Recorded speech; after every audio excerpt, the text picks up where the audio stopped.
नमस्कार, मैं हिमांशी अरोड़ा, स्वागत है आप सभी का न्यूज इंडिया में। चले रुक करते हैं खबरों की ओर। राजस्थान में कोरोना महामारी दिन पर दिन पैर पसारती जा रही है। राज्य के भरतपुर जिले में भी तेजी से संक्रमण बढ़ रहा है। सरकारी अस्पतालों में मरीजों को बेहतर इलाज नहीं मिल रहा है। इसी बीच राजस्थान के भरतपुर से चौंकाने वाला मामला सामने आया है। कोरोना महामारी में जब सरकारी अस्पताल में लोगों को बेड नहीं मिल पा रहे, उस समय में पीएम केयर्स फंड से मिले सरकारी वेंटिलेटर्स को नॉन यूज का हवाला देते हुए जिंदल अस्पताल को 20 वेंटिलेटर किराए पर दिए गए हैं। बता दें कि जिंदल प्राइवेट हॉस्पिटल है। पीएम केयर फंड से मिले सरकारी वेंटिलेटर्स को निजी अस्पताल को किराए पर दिए जाने की जानकारी बीजेपी सांसद कर्नल राज्यवर्धन सिंह राठौड़ ने ट्वीट कर राजस्थान सरकार पर सवाल उठाया है। ऑक्सीजन पॉइंट्स, ऑक्सीजन की अवेलेबिलिटी प्लस मेडिकल स्टाफ की अवेलेबिलिटी के अनुसार हमारे 20 वेंटिलेटर्स लगभग हम यूटिलाइज नहीं कर पा रहे थे, वो बंद पड़े हुए थे।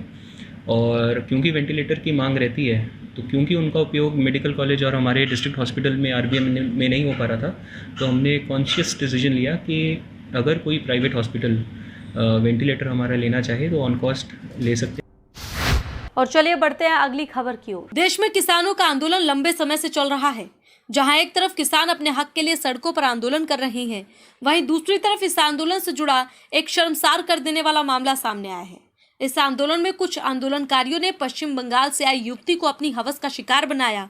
दरअसल ये युवती कुछ आंदोलनकारियों के साथ पश्चिम बंगाल से दिल्ली आई थी और फिर टिकरी बॉर्डर पर चल रहे आंदोलन में शामिल हुई थी, जिसके बाद इसके साथ रेप किया गया। वहीं 30 अप्रैल को कोरोना वायरस से संक्रमित होने के चलते युवती की मौत हो गई। युवती की मौत के बाद उसके पिता ने बेटी के साथ रेप किए जाने का आरोप लगाया है और पुलिस में शिकायत दर्ज करवाई है, जिसके चलते पुलिस ने मामला दर्ज कर जांच शुरू कर दी है। वहीं इस बात की जानकारी हरियाणा की झज्जर पुलिस ने दी है। हुगली से चली ये वेस्ट बंगाल की रहने वाली थी। 11 तारीख को दिल्ली आई है। उसके बाद जो इसके पिताजी ने बताया है हमें, उनका कहना ये है कि भाई मेरी लड़की 25-26 की रात को शिवम हॉस्पिटल में दाखिल हुई थी, जहाँ उसका कोरोना का ट्रीटमेंट चल रहा था और 30 अप्रैल को वो एक्सपायर हो गई थी। उनके पिताजी का कहना है कि भाई मेरे से फ़ोन पे बात करती रहती थी और उनकी इन्फॉर्मेशन के अनुसार ये है कि भाई मोनमिता का रेप किया है। अभी जांच शुरू की है, जो फैक्ट्स होंगे सारे सामने आए हैं और मुकदमे की जांच साइंटिफिक तरीके से और टेक्निकली तरीके से की जा रही है। इसी के साथ रुक करते हैं अगली खबर की ओर। आपको बता दें कि यमुनानगर के गनोली गांव में इन दिनों कोरोना ने कहर बरपा रखा है।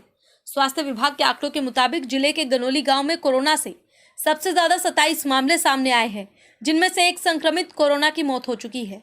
इनमें 9 लोग ठीक हो चुके हैं, जबकि 17 लोगों का इलाज चल रहा है। जिस गली में कोरोना ने कहर बरपाया है, उस गली को प्रशासन ने तीनों तरफ से सील कर रखा है। मौके पर तैनात पुलिसकर्मियों ने बताया कि कंटेनमेंट जोन से किसी को भी अंदर या बाहर जाने की अनुमति नहीं है। यहाँ पर 24 घंटे पुलिस कर्मचारी तैनात हैं। बता दें कि इस गली में 3 लोगों की मौत हुई है। ग्रामीणों से जब बातचीत की गई तो खुलासा हुआ कि यहाँ पर एक रिटायर्ड फौजी की हार्ट अटैक से मौत हुई, जिसके बाद उनकी पत्नी को सदमा लगा और उन्हें अस्पताल में भर्ती किया गया। लेकिन अगले दिन उनकी भी मौत हो गई और वो कोरोना पॉजिटिव पाई गई थी, जिसके चलते अगले ही दिन उनके बेटे की भी मौत हो गई, जिसके बाद गांव में गमगीन माहौल बना हुआ। 3 मौतों में कहने में सुनने में ये आता है कि एक तो कोरोना से मरा है और 2 वैसे मरे हैं घरेलू बीमारी के कारण। पूरा गाँव तो सील नहीं है, 3 गलियाँ सील हैं जी। इसकी जो है ना लॉक किया हुआ है और बैरिकेड लगाए हैं, पुलिस फोर्स बिठाई हुई है और गांव में जो है ना आना जाना किसी का इधर, और मार्केट का भी बंद है। और पूरे गांव में जैसे कि डॉक्टर कोई कोरोना से बता रहा है, कोई कुछ बता रहा है, लेकिन ज़्यादातर लोग इसके बारे में कोरोना से ही इन डेथों को बता रहे हैं और जो है पूरे गांव में दहशत का माहौल है, कोई बात करने के लिए तैयार नहीं। और चलिए बढ़ते हैं अगली खबर की ओर। कालाबाजारी को रोकने के लिए फरीदाबाद पुलिस द्वारा आरोपियों की लगातार गिरफ्तारी की जा रही है। पुलिस आयुक्त ओपी सिंह ने आवश्यक वस्तुओं की कालाबाजारी पर रोक लगाने के सख्त निर्देश दिए हैं, जिसके तहत कार्रवाई करते हुए क्राइम ब्रांच 56 और बदरपुर बॉर्डर की टीम ने रेमडेसिविर इंजेक्शन की कालाबाजारी करने के आरोप में 7 आरोपियों को गिरफ्तार किया है।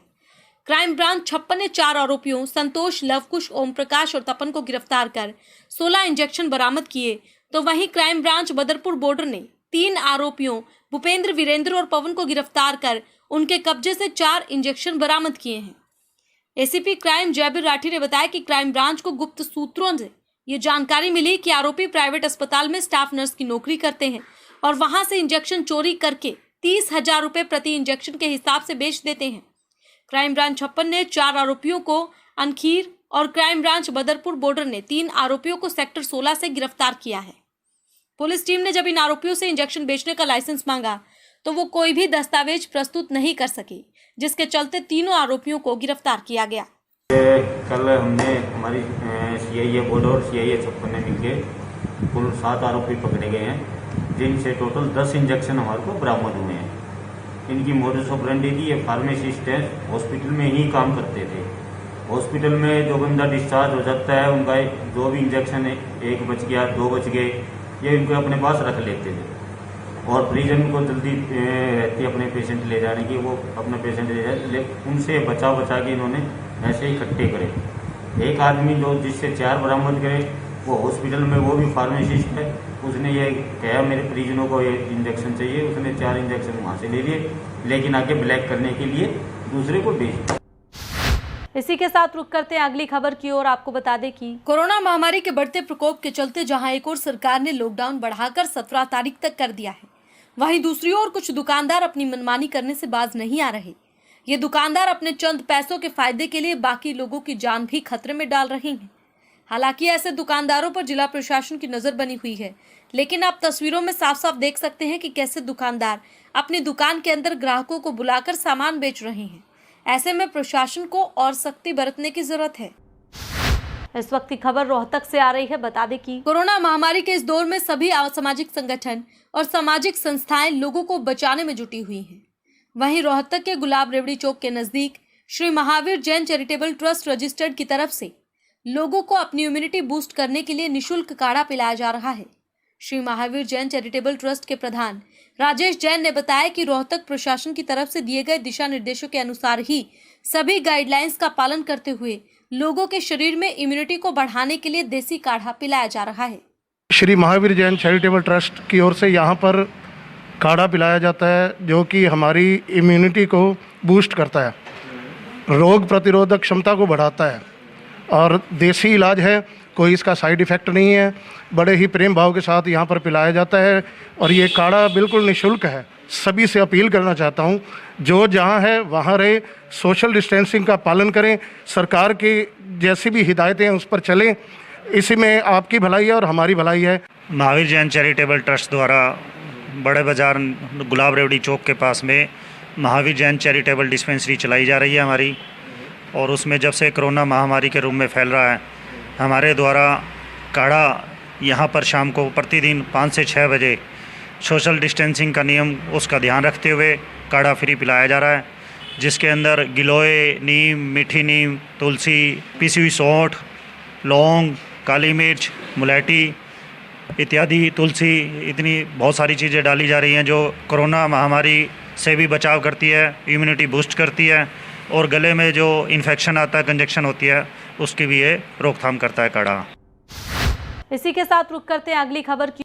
कोरोना महामारी के चलते प्रदेश में लॉकडाउन लगाया गया है, जिसके चलते रक्तदान शिविर भी कम लग रहे हैं और लोग रक्तदान करने भी कम ही पहुंच रहे हैं। लेकिन इस वक्त रोहतक पीजीआई में ब्लड की काफी कमी चल रही है। ऐसे में ब्लड की कमी से कोई अनहोनी ना हो पाए, इसके लिए इमरजेंसी तौर पर डेरा बाबा बालकपुरी धाम में रक्तदान शिविर 11 मई यानी कि मंगलवार को लगाया जा रहा है।